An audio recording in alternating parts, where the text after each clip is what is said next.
আসসালামু আলাইকুম প্রিয় viewers, welcome to nice kitchen. কেমন আছেন সবাই? আশা করি আল্লাহর রহমতে আপনারা সবাই ভালো আছেন। আলহামদুলিল্লাহ, আমিও আল্লাহর রহমতে ভালো আছি। আজ আমি আপনাদের সঙ্গে শেয়ার করব কাঁচা আলু, এক পিস পাউরুটি, একটা ডিম দিয়ে মাত বিকালের একটা নাস্তার রেসিপি। চলুন এই রেসিপিটা কিভাবে তৈরি করি, মূল রেসিপিতে চলে যাই।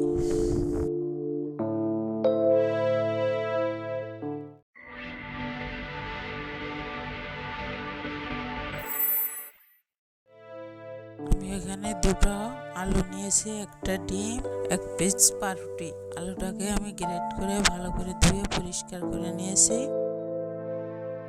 আলুর ভিতরে একটা ডিম, হাফ কাপ পরিমাণ পেঁয়াজ কুচি, 3-4টি কাঁচামরিচ কুচি, কিছু ধনিয়া পাতা কুচি। এই পাউরুটির পিসটাকে আমি টুকরো টুকরো করে কেটে দিব। 1 চামচ চাট মশলা, হাফ চামচ ভাজা জিরার গুঁড়া, সামান্য একটু পরিমাণ গোলমরিচের গুঁড়া, সামান্য একটু পরিমাণ হলুদের গুঁড়া, স্বাদ মতো লবণ,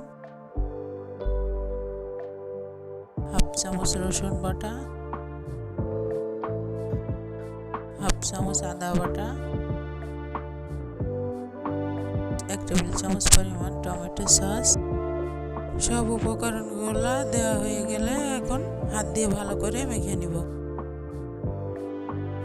হাত দিয়ে ভালো করে মেখে নেওয়া হয়ে গেলে এরকম চপ আকারে সবগুলো আমি এক এক করে ভেজে নেব।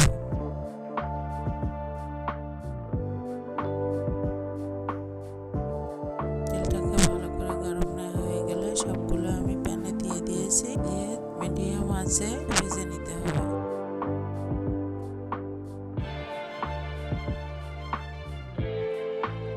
একটা পাশ হয়ে গেলে আমি অন্য এক পাশ উল্টে দিয়েছি।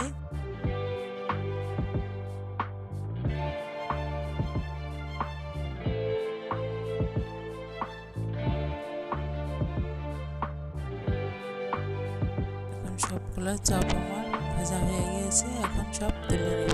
প্রিয় ভিউয়ার্স, আশা করি আমার আজকের রেসিপিটিও আপনাদের কাছে ভালো লেগেছে। আমার রেসিপিটি ভালো লাগলে আমার চ্যানেলটি সাবস্ক্রাইব করবেন, একটা লাইক